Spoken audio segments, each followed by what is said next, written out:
BJP की प्रचंड जीत के बाद महिला कार्यकर्ताओं से खास बात में देखिए हंगामा टाइम्स न्यूज़ पर कि किस तरह से जमीनी स्तर पर महिला कार्यकर्ताओं ने की मेहनत और उसके बाद बड़ी सफलता मिली। जहां पर आपको बता दें कि लखनऊ की तुलिका त्रिपाठी ने हमसे खास बातचीत की और जिसमें बताया कि जब वो प्रचार कर रही थी तो किस तरह की समस्याओं का सामना भी करना पड़ रहा, लेकिन उत्तर प्रदेश की जनता का भरपूर समर्थन मिला और प्रचंड बहुमत के साथ बीजेपी की सरकार बनी। तुलिका त्रिपाठी ने यह भी बताया कि किस तरह से राजनीति में उनका आना हुआ और आखिर के नीति और उद्देश्य को लेकर वो समाज सेवा के क्षेत्र में काम करने निकली हैं और महिला होने के बाद किस तरह की समस्याओं का सामना उन्हें करना पड़ रहा है। हंगामा टाइम्स न्यूज़ महिला विशेष में आपको दिखा रहा है कि किस तरह से तुलिका बनी एक सफल नेत्री। उत्तर प्रदेश में बीजेपी ने इतिहास रचा। प्रदेश की जनता ने योगी और बीजेपी सरकार को प्रचंड बहुमत के साथ दोबारा सत्ता में बैठाया। इन सबको लेकर जो कार्यकर्ताओं की मेहनत रही, जो जमीनी स्तर पर बीजेपी को मजबूत करने में जुटे रहे, आज हम उन लोगों से आपका परिचय कराएंगे। आज हम बात करेंगे पिछले 8 वर्ष से समाज सेवा और बीजेपी से जुड़कर काम करने वाली तुलिका त्रिपाठी जी से, जो समाज सेवा में लगातार अग्रसर है और प्रदेश कार्य समिति की भाजपा में सदस्य भी हैं। आज हमारे साथ खास मेहमान में हैं तुलिका जी, जिनसे हम बात करेंगे कि आखिर किस तरह का जो उतार चढ़ाव रहा, जो राजनीतिक की शुरुआत रही वो किस तरह से रही और आखिर राजनीति में आने का बड़ा उद्देश्य और वजह क्या रही। तुलिका जी, बहुत बहुत स्वागत आपका। क्या कहना चाहेंगे हमारे दर्शकों से? तो मैं आपके जो दर्शक हैं उनको मैं अपना नमस्कार कहूँगी और आपके चैनल के माध्यम से उनको हमारे देश में, हमारे जो प्रदेश में अभी फिर से भाजपा की सरकार जो फिर से अपना कार्यकाल दोहराने वाली है, उसके लिए हम जनता का बहुत तहे दिल से जो है आभार व्यक्त करना चाहते हैं कि उन्होंने योगी जी का हाथ को और मोदी जी के हाथ को फिर से मजबूती प्रदान की है। जी देखिए, एक बड़ा सवाल है, महिला हैं आप, कैसा रहा सफ़र, राजनीति की शुरुआत किस तरह से रही और आखिर इस राजनीति को क्यों चुना आपने, क्या करना चाहती हैं भविष्य में? जैसा कि मैं 8 साल पहले भाजपा में आई,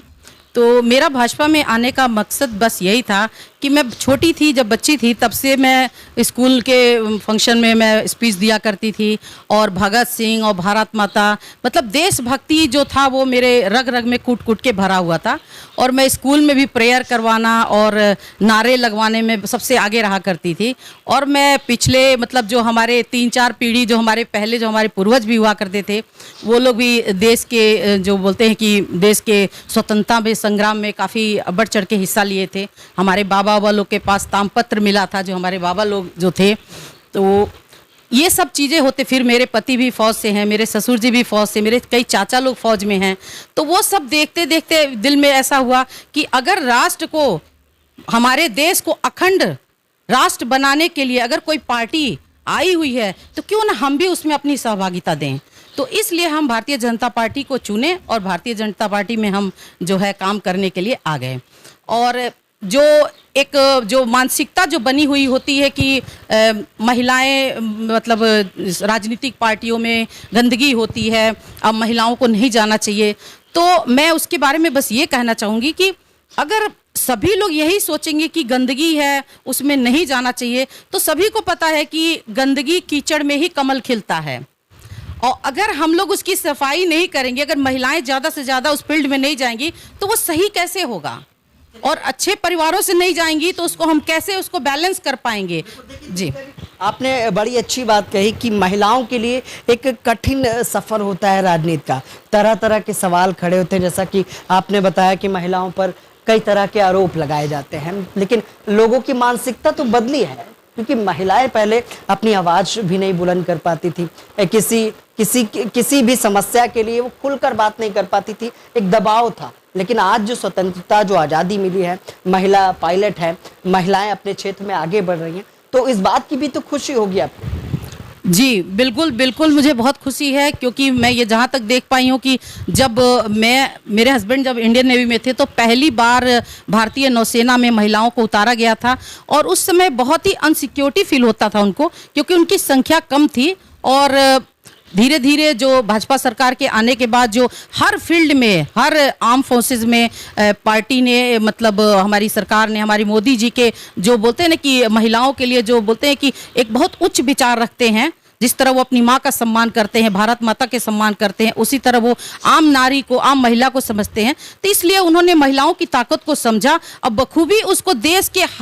हर फील्ड में उतारा है, उसके लिए ऑप्शन दिया है उन्होंने। तो इसलिए महिलाएं इस समय एकदम निर्भीक होकर के हर फील्ड में काम कर रही हैं। एग्जाम्पल आप इस चुनाव में ही देख लीजिए कि आप किसी भी पार्टी की महिला की तुलना अगर करें तो भाजपा में कहीं भी महिलाओं का झुंड जो निकलता था, जैसे लगता था कि हम लोग उस मैदान को फतह करने ही निकले हैं। जो चुनाव का रिजल्ट आया वो तो हमें पहले से ही पता था, हम लोग तो पूरा कॉन्फिडेंट थे कि हमने जो प्रचार किया है, जो काम किया है, हमें हार का मुंह तो कतई देखना ही नहीं है, हमारी विजय तो सुनिश्चित थी पहले से ही। क्या लगता है अब महिलाओं के लिए आप क्या करने वाली हो क्षेत्र में, और आपको क्या लगता है सरकार ने जो आपकी वादा दावा किया है, जो वादे, जो मुद्दे, जिन मुद्दे को लेकर जनता के बीच आई है, वो किस तरह से कितने कम समय में पूरा कर पाएगी? मैं सरकार की तरफ से तो पूरी तरीके से जो है कॉन्फिडेंट हूँ, लेकिन मैं अपने जो हमारे नवनिर्वाचित हमारे विधायक हैं, हमारे भाई राजेश्वर सिंह जी, मैं उनकी तरफ से बहुत ही ज़्यादा कॉन्फिडेंट हूँ कि उन्होंने जो वादे किए और महिला सशक्तिकरण के लिए हमारे भाई साहब तो वचनबद्ध हैं, पूरी तरीके से महिलाओं के साथ हैं, और वो चाहेंगे कि हर फील्ड में महिलाओं को जितना वो सपोर्ट कर सके वो करेंगे, और हम उनके साथ कंधे से कंधा मिला के चलेंगे। जिस तरह हमने चुनाव में उनके साथ काम किया वैसे ही चुनाव के बाद हम काम करेंगे। और मैं ये चाहूँगी कि जो भी अभी महिलाओं के लिए जो भी, चाहे वो विधवा पेंशन हो या लड़कियों का जो भी सुकन्या का हो, या जितनी भी महिला और बच्चियों से रिलेटेड जो भी स्कीम हमारी सरकार जो चला रही है, उस सरकार जो स्कीम अभी तक नहीं उन तक पहुंचा है, मैं उनको घर घर तक पहुंचाने का आपसे इस आपके चैनल के माध्यम से यह वादा करती हूं, और इसी चैनल पे मैं आकर फिर आपको बताऊंगी कि हमने उस चीज को पूरा कर दिया। तुलिका जी, बड़ी खुशी है कि फिर से सत्ता में इतिहास रचने का काम बीजेपी ने कहीं ना कहीं किया है, और 8 वर्ष का एक समय हो गया है राजनीति करते हुए, समाज सेवा करते हुए, कई तरह के सम्मान से भी नवाजी गई हैं तुलिका जी। तुलिका जी, महिलाओं के लिए क्या संदेश देना चाहेंगे, क्योंकि अभी हाल ही में महिला दिवस भी गुजरा है, महिलाओं के लिए आपने कहा कि लोगों की नज़र आज भी नहीं बदल पाई है, तो महिलाओं को और उनके परिवार जिनका सपोर्ट, जैसे आपको सपोर्ट मिला आपके पति का, तो इस वजह से आप क्षेत्र में आगे बढ़ पाई, निकल पाई, तो उन महिलाओं को क्या कहना चाहेंगे, और उन परिवार को क्या कहना चाहेंगे कि अपनी महिलाओं को किस तरह से उनका हौसला अफजाई करें या उनके क्षेत्र में उनको आगे बढ़ने दें? मैं सबसे पहले, जो भी महिला कुछ करना चाहती है, सबसे पहले तो उसको उसके परिवार वालों को समझना होगा। अगर मेरे पति मेरे ऊपर अगर भरोसा करते हैं, मेरा बेटा मुझ पे भरोसा करता है, तो बाहर के लोगों की बातों और नज़रों से मुझे कोई फ़र्क नहीं पड़ता है, क्योंकि मुझे शक्ति मेरे घर से, मेरे परिवार से, मेरे पति और मेरे बेटे के द्वारा मिलती है। तो ये शक्ति जिस महिला को उसके घर से मिलनी शुरू हो जाएगी, वो ऑटोमेटिक निडर हो जाएगी, निर्भीक हो जाएगी। उसको किसी दुनिया की किसी आंखों, किसी नज़र से कोई तकलीफ नहीं होगी, उसको कोई डर ही नहीं रहेगा, क्योंकि उसको सफाई अपने परिवार को देनी है, न कि समाज को देनी है। तो मतलब आपका कहना है कि परिवार के लोग उन पर विश्वास जताए और महिलाएं भी इस चीज का ख्याल रखें। बिल्कुल बिल्कुल, देखिए परिवार का ही विश्वास हमारे लिए सबसे महत्वपूर्ण है। दुनिया तो बहुत कुछ कहती है, हमारा परिवार हम पे विश्वास करे, हमारे लिए ये सबसे बड़ी उपलब्धि है। ठीक है तुलिका जी, बहुत बहुत धन्यवाद हमसे बात करने के लिए। तो ये थी हमारे साथ तुलिका त्रिपाठी जी, जो पिछले 8 वर्ष से समाज सेवा का काम कर रहे हैं, और उन्होंने बताया भी कि आखिर किस तरह से जब प्रचार के दौरान ये लोग निकलती थी तो किस तरह की चीज़ें होती थी और किस तरह से इन्हें जनता का समर्थन मिला। क्योंकि कुछ तो लोग कहेंगे, लोगों का काम है कहना, छोड़ो बेकार की बातें। और साफ तौर पर जैसा कि हमने बात की कि महिलाएं किस तरह से अपने क्षेत्र में आगे बढ़ रही हैं, हंगामा टाइम्स न्यूज़ लगातार आपको दिखाता है कि आखिर किस तरह से उनका सफ़र रहा, और राजनीति में, समाज सेवा में या किसी भी क्षेत्र में महिला अगर आगे बढ़ना चाहती है तो परिवार का भी उसे समर्थन मिलना चाहिए। सहयोगी भरत के साथ मैं विक्रम आपसे इजाज़त चाहूँगा, फिर मिलूँगा किसी नई शख्सियत के साथ। नमस्कार।